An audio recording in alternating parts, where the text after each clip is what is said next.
میری یاد آ جائے،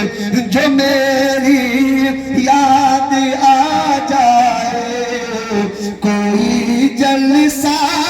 سجا دے، جو میری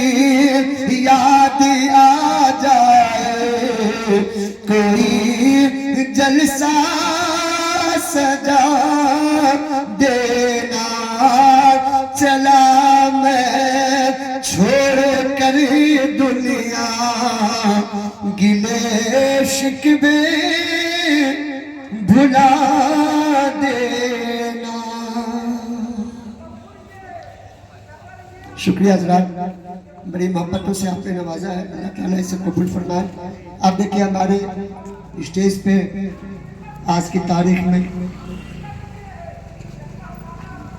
ماشاءاللہ، چونکہ کافی دیر سے آپ حضرات نے نعت و منقبت کے حسین اشعار سے اپنے آپ کو، اپنے روح کو معطر کیا ہے۔ اب آئیے آپ کی چاشنی کو بدلنے کے لیے آج ایک پہلی شاندار، جاندار، ایماندار تقریر سننے کو تیار ہو جائے۔ ابھی حضرت علامہ مولانا احمد رضا صاحب قبلہ کی آمد ہو گئی ہے۔ آپ منبر رسول پہ پورے آن بان شان کے ساتھ تشریف رکھے ہوئے ہیں، کسی تعارف کے محتاج نہیں ہے۔ میں بلا تاخیر حضرت کی بارگاہ میں رضا پیش کرتا ہوں کہ آپ تشریف لائیں اور اپنی بہترین خطابت سے تمام لوگوں کو محظوظ فرمائیں۔ بس حضرت کا استقبال کر لیجئے۔ نعرہ تکبیر، نعرہ رسالت، محفل میلاد النبی، نعرہ تکبیر، نعرہ رسالت۔ بلا تاخیر آپ کی پیاری سماعتوں کے حوالے حضرت علامہ مولانا احمد رضا صاحب کی بلا قادری۔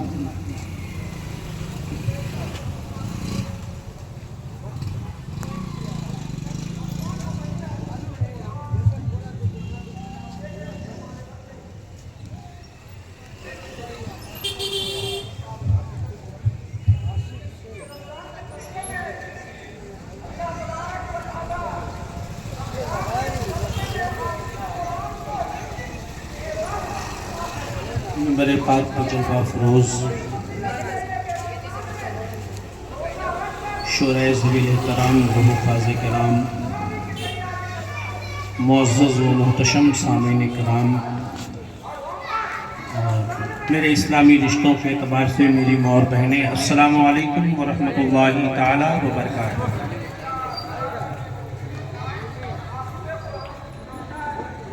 الحمدللہ،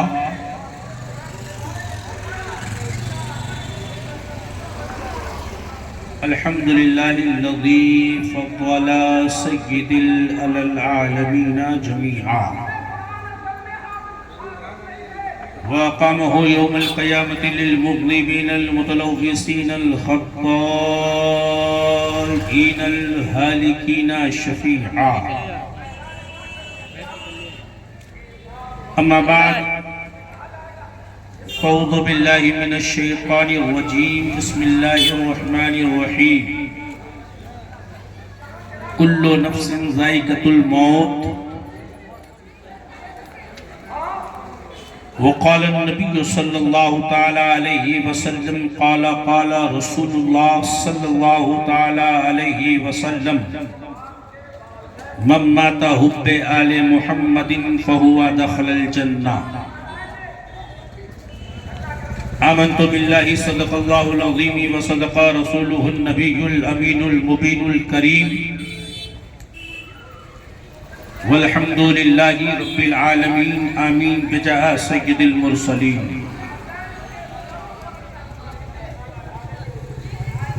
اللہ رب العزت کا بے پناہ شکر و احسان کہ رب تبارک و تعالیٰ نے ہم سبوں کی تمام ضرورتوں کو پوری کرنے کے بعد رات کے اس حصے میں رب نے وہ توفیق بخشی کہ ہم لوگ ذکر مصطفیٰ میں حاضر ہو کر نبی اور آل نبی کے ذکر کے لیے بیٹھے ہیں، کیونکہ رب جب تک توفیق نہ دے اس وقت تک کوئی بھی بندہ نہ ذکر رسول کر سکتا ہے نہ ذکر رسول سن سکتا ہے۔ علامہ کافی نے فرمایا کہ کوئی گل باقی رہے گا نہ چمن رہ جائے گا، بول سکتے ہیں آپ لوگ سبحان اللہ، کوئی دقت نہیں ہے، ہاں گھبرانے کی ضرورت نہیں ہے، بول سکتے ہیں۔ کوئی گل باقی رہے گا نہ چمن رہ جائے گا، پر رسول اللہ کا دین حسن رہ جائے گا۔ جو پڑھے گا صاحب لولاک کے اوپر درود، جو پڑھے گا صاحب لولاک کے اوپر درود، آگ سے محفوظ اس کا تن بدن رہ جائے گا۔ آج لوگ اپنے ٹپ ٹاپ ہونے پہ گھمنڈ کرتا ہے، اپنی عیش کی زندگی گزارنے پہ گھمنڈ کر رہا ہے، مخملی کپڑوں کو زیب تن کرنے کے بعد سوچتا یہ ہے کہ مجھ سے اچھا، مجھ سے بہتر کوئی نہیں ہے۔ لیکن ان کے لیے، ان کے ذہن و فکر میں امن رضا قادری علامہ کافی کا وہ شعر کہے گا کہ ادلا شوق کم خواب کے پوشاک پر نازا نہ ہو، ادلا شوق کم خواب کے پوشاک پر نازا نہ ہو، اس تنے بے جان پر خاکی کفن رہ جائے گا، اس تنے بے جان پر خاکی کفن رہ جائے گا۔ یہ بہت مشہور زمانہ کلام تھا جس کو سننے کے بعد آپ کے کانوں پہ جوئی تک نہیں لیں گی۔ ایک شعر میں بتاتا ہوں، اس کو سن لیجیے کہ جو شے تیری نگاہ سے گزرے درود پڑھ، اب ادھر پہلا توجہ چاہتا ہوں آپ کی، جو شے تیری نگاہ سے گزرے درود پڑھ، شے چیز کو کہتے ہیں، چیز کو، یہ بھی ایک چیز ہے، یہ بھی ایک چیز ہے، یہ بھی ایک چیز ہے۔ جو شے تیری نگاہ سے گزرے درود پڑھ، پھول کو دیکھے ہم درود پڑھے، اس کا کیا مطلب؟ دریا کی روانی کو دیکھے درود پڑھے، اس کا کیا مطلب؟ آسمان کی بلندی کو دیکھے درود پڑھے، اس کا کیا مطلب؟ زمین کے پستی کو دیکھے درود پڑھے، اس کا کیا مطلب؟ اگر مدینہ دیکھتا ہوں، درود پڑھتا ہوں، تو بات تو سمجھ میں آتی ہے کہ اس مدینے کو دیکھنے کے بعد یہ محسوس ہوا کہ اس میں کوئی اور نہیں، جانے عالم ہے، جانے کعبہ ہے، آمینہ کا دلدار ہے، محبوب پروردگار ہے، ہم غریبوں کا غمگسار ہے، مدنی تاجدار ہے، بے کسوں کا کس ہے، بے بسوں کا بس ہے، آمینہ کا دلدار ہے، محبوب پروردگار ہے۔ اگر روضہ رسول دیکھ کر درود پڑھتے ہیں، یہ بات سمجھ میں آتی ہے، روضہ رسول کو دیکھ کر درود پڑھا ہے، بات سمجھ میں آئی، خانہ کعبہ کو دیکھا درود پڑھا، بات سمجھ میں آئی، روضہ غوث اعظم کو دیکھا درود پڑھا، بات سمجھ میں آئی، اور منقسم ہندوستان کے راجہ میرے خواجہ سب کے خواجہ عطائے رسول حضرت سیدنا معین الدین چشتی کی بارگاہ کو دیکھا درود پڑھا، سمجھ میں آتی ہے، یہ بات تو سمجھ میں آئی کہ یہ اللہ کے مقرب بندے ہیں، ان کے روزے کو دیکھو درود پڑھ لو، نسبت جاگ جائے گی، قسمت بلند ہو جائے گا۔ لیکن پھول کو دیکھے درود پڑھے، دریا کو دیکھے درود پڑھے، شملہ کی خوبصورتی کو دیکھے درود پڑھے، کشمیر کی وادی کو دیکھے درود پڑھے، ہندوستان کے خوبصورت مہانگری کو دیکھے درود پڑھے۔ آخر ایسا کیوں؟ تو جملے میں امن رضا قادری کہنا چاہے گا، کیونکہ ہر ایک شاعر کا ایک تخیل ہوتا ہے، ہر شاعر کی ایک فکر ہوتی ہے، ہر شاعر کا ایک سوچ ہوتا ہے۔ آخر حضرت علامہ سرکار آسی نے یہ کیسے کہہ دیا، جو شے تیری نگاہ سے گزرے درود پڑھ؟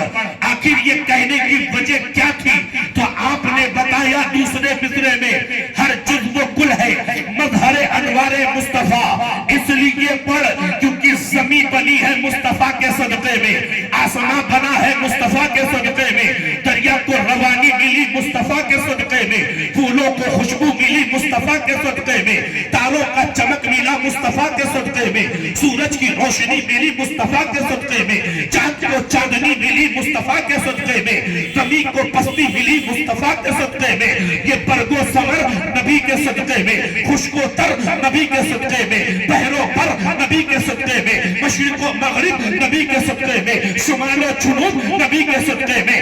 پورب و پچھم نبی کے صدقے میں، دایاں و بایاں نبی کے صدقے میں، اوپر و نیچے نبی کے صدقے میں، چاند نبی کے صدقے میں، سورج نبی کے صدقے میں، ستارے نبی کے صدقے میں، دیا یہی تک محدود نہیں ہے، آدم کو آدمیت نبی کے صدقے میں، موسیٰ کو جلال نبی کے صدقے میں، عیسیٰ کو کمال نبی کے صدقے میں، رسولوں کو رسالت نبی کے صدقے میں، نبیوں کو نبوت نبی کے صدقے میں، یہ یہی تک محدود نہیں ہے، آدم میں یہی تک محدود نہیں ہے، آمد رسول کے بعد صدیق کو صداقت نبی کے صدقے میں، فاروق کو عدالت نبی کے صدقے میں، عثمان غنی کو سخاوت نبی کے صدقے میں، مولا علی کو شجاعت نبی کے صدقے میں، شہداء کو شہادت نبی کے صدقے میں، غوث آدم کو کرامت نبی کے صدقے میں، خواجہ کی خواجگیت نبی کے صدقے میں، لیکن جب باری آئی ہے میرے رضا کی، جب باری آئی ہے اچھے رضا کی، جب باری آئی ہے محقق رضا کی، جب باری آئی ہے مدبر رضا کی، جب باری آئی ہے مورخ رضا کی، جب باری آئی ہے کاتب کنز الکرامت کی، جبل الاستقامت کی، آیت من آیت اللہ کی، معجزۃ من معجزات رسول اللہ کی، فانی باللہ کی، عاشق رسول اللہ کی، محقق حقائق کے شریکہ، مدلل دلائل طریقہ، محقق الاطلاع، امام اہل سنت بالآفاق، میرے رضا، اچھے رضا، پیارے رضا، محقق رضا، مدبر رضا، اپنے نبی کے بارے میں کہتے ہیں زمین و سما تمہارے لیے، مکین و مکان تمہارے لیے، چنی و چنا تمہارے لیے، بنے تو جہاں تمہارے لیے، وہ جو نہ تھے تو کچھ بھی نہ تھا، وہ جو نہ ہو تو کچھ نہ ہو، جان ہے دو جہان کی، جان ہے دو جہان کی۔ زور سے بولے سبحان اللہ، مسکرا کے بولے سبحان اللہ، ہم مرنا ہے تو بولے سبحان اللہ، مرنا ہے، ارے مرنا ہے کہ نہیں مرنا ہے؟ مرنا ہے نا،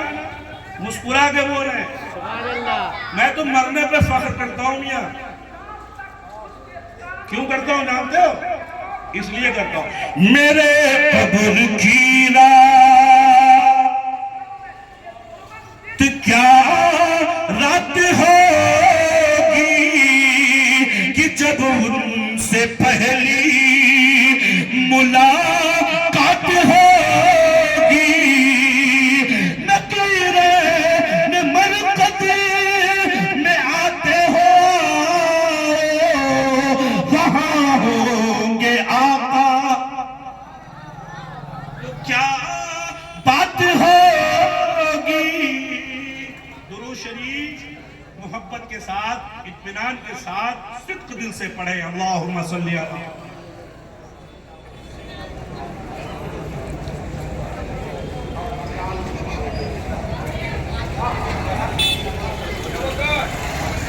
ایک بار اور جی لگا کر درود پاک، اللہم صلی علیہ۔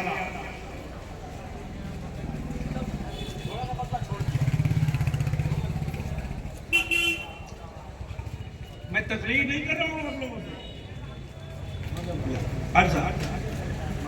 میں آپ کا ماحول ٹٹول رہا ہوں،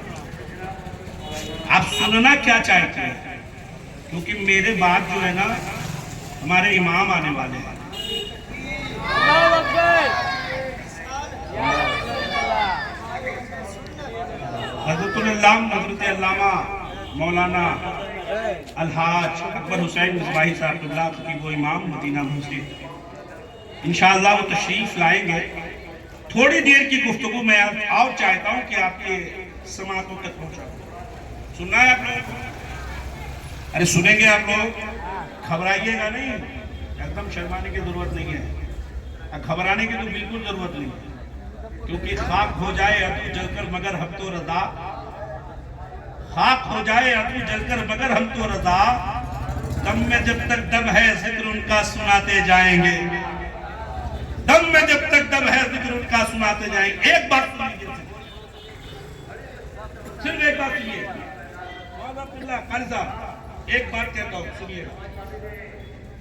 آج اگر ہمیں موت آ جائے، ابھی اسرائیل کہیں گے مولانا تقریر کر لو، اس کے بعد لے جاتا ہوں، سر سجدے میں ہے، اب فاروق صاحب توجہ، سر سجدے میں ہے، رب کے قریب ہے، اگر موت لکھی ہے، اسرائیل یہ نہ کہیں گے کہ تو سجدے سے سر اٹھا لے اس کے بعد تجھے لے جاؤ، طواف کعبہ کر رہا ہے، اللہ کا شکر ہے 3 مہینے میں 2 بار حاضری ہوئی، اور ارادہ تو یہ ہے کہ رمضان کے اخیر عشرے میں پھر جاؤں گا انشاءاللہ، رب کرم فرمائے، سرکار پہ چھوڑ دیا، اعلیٰ حضرت کے اس شعر سے میں نے پورا کر دیا کہ آنے دو یا ڈبو دو اب تو تمہاری جانب، کشتی تمہیں پہ چھوڑی لنگر اٹھا دی، طواف کعبہ میں موت آئی ہے، وقت ہو گیا، اب نہ 1 سیکنڈ ادھر نہ 1 سیکنڈ ادھر، اسرائیل کہیں گے نہیں کہ ٹھہرو طواف کعبہ پوری کر لو اس کے بعد تیری روح کو نکال لوں، یہ نہیں کہیں گے، جس حال میں کوئی جیسے حال میں ہے، وقت مقرر ہے، جس حال میں ہے، نہ 1 لمحہ آگے نہ 1 لمحہ پیچھے، اسی وقت لیا جائے گا، اسی وقت کھینچا جائے گا، اسی وقت اس کی روح کف سے منصری سے پرواز کر دی جائے گی۔ میں آپ کے ذہن و فکر میں ایک بات ڈالنا چاہتا ہوں، ایک وقت ایسا بھی آیا ہے، مورخین فرماتے ہیں، سنیے گا غور سے، کہ حضرت اسرائیل نے رب کعبہ کی بارگاہ میں عریضہ پیش کیا، مولا ہر ایک کی روح تو میں لے کر آ گیا، ہر ایک کی روح تو میں لے کر آ گیا، آدم کی روح کو بھی میں لایا، موسیٰ کی روح کو بھی میں لایا، عیسیٰ کے روح کو بھی میں لایا، دانیال کے روح کو بھی میں لایا، لوط کے روح کو بھی میں لایا، یعقوب کے روح کو بھی میں لایا، ہر ایک کی روح کو لے کر آیا، لیکن ایک موقع تو میسر فرما کہ بارگاہ رسول کی حاضری ہو جائے، مصطفیٰ جان رحمت کے قرب خاص میں پہنچ جاؤں، اتنا تو کرم فرما دے۔ رب نے فرمایا عریضہ پیش، رب نے فرمایا عریضہ عمل کرتا ہے، رب نے فرمایا کہ اے اسرائیل جا، مصطفیٰ کی بارگاہ میں جا، اور جانے کے بعد کہنا اے یا نبی یا رسول یا حبیب، اللہ رب العزت آپ کے روح سے ملاقات کی متمنی ہے، اگر آپ اجازت دیں تو آپ کی روح رب کعبہ کی بارگاہ میں پیش کر دی جائے۔ یہ سوچ رہے ہیں، اب اسرائیل کہنے لگے اللہ اکبر، آخر یہ کیسے ہو؟ آداب رسول ہمیں معلوم نہیں ہے، آداب رسول حرمت مصطفیٰ کیسے پتا کرے؟ ارے بارگاہ رسول کی حرمت ایسی ہے جو ہم نہیں جانتے، آداب رسول، بارگاہ رسول کی پاکیزگی یہ ہے، ہم اکیلے کیسے جائیں؟ بائیں سے جبریل امین کو عریضہ پیش کیا، جبریل آپ چلو میرے ساتھ، آپ کا آنا کئی بار ہے نبی کی بارگاہ میں، آپ کا جانا کئی بار ہے نبی کی بارگاہ میں، آپ چلے میرے ساتھ، آپ چلے میرے ساتھ، آپ چلے میرے ساتھ۔ القصہ مختصر، جب بارگاہ رسول اکرم میں حضرت جبریل حضرت اسرائیل جلوہ بار ہوئے، حضرت جبریل اندر دروازے کو کھٹکھٹایا، دروازے کھولے گئے، جب آپ داخل ہوئے تو فرشتے جب داخل ہوئے، مصطفیٰ نے اسرائیل کو دیکھا، نبی نے اسرائیل کو دیکھا، لبوں پہ تبسم ہوا، نبی فرماتے ہیں اسرائیل کس ارادے سے آئے ہو، کس تمنے سے آئے ہو؟ اب اسرائیل سوچے بولے تو کیسے بولے، کہیں بے ادبی نہ ہو جائے، اسرائیل سوچ رہے ہیں نبی کی بارگاہ میں کہیں بے ادبی نہ ہو جائے۔ جبریل امین آپ بتائیں، آپ کو آداب بارگاہ رسول معلوم ہے، آپ کو حرمت آداب رسول معلوم ہے، جبریل آپ بتائیں۔ آپ نے کہا، اے جبریل امین نے کہا یا رسول اللہ، آپ کی روح کی ملاقات رب خواہش کرتا ہے، اگر آپ کی اجازت ہو تو۔ رب نے کے حبیب نے فرمایا، کیونکہ قرآن کا فرمان ہے کل نفس ذائقۃ الموت، ہر نفس کو موت کا مزہ چکھنا ہے۔ رب نے فرمایا، مصطفیٰ نے فرمایا، کیونکہ قرآن کا فرمان ہے قول محمد، قول خدا، فرمان نہ بدلا جائے گا، اور بدلے گا زمانہ لاکھ مگر قرآن نہ بدلا جائے گا۔ اسرائیل جس کام سے آئے ہو آ جاؤ، جس کام کے لیے آئے ہو آ جاؤ، جس کام کے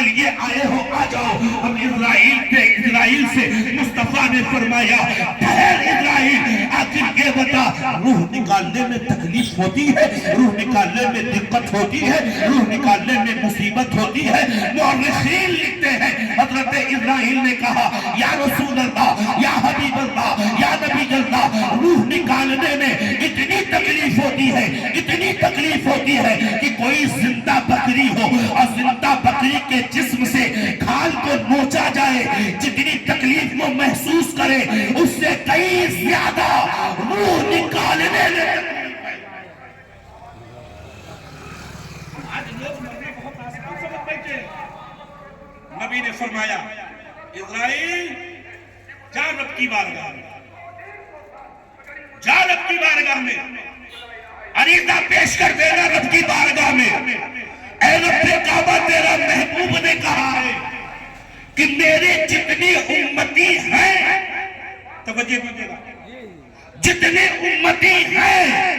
ہر ایک کی روح نکالنے میں جتنی تکلیف ہو اس سب تکلیف کو اکٹھا کر کر مصطفیٰ کی روح نکالنے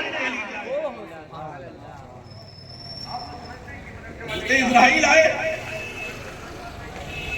یا رسول اللہ، یا حبیب اللہ، آج ہم اپنے آپ کو مسلمان کہتے ہیں، ہمارا پڑوسی ہم سے ناراض ہے، ہم نبی کی امت کہلاتے ہیں، ہمارا بھائی ہم سے ناراض ہے، آج ہم کلمہ پڑھتے ہیں، ہمارا علاقہ ہم سے ناراض ہے،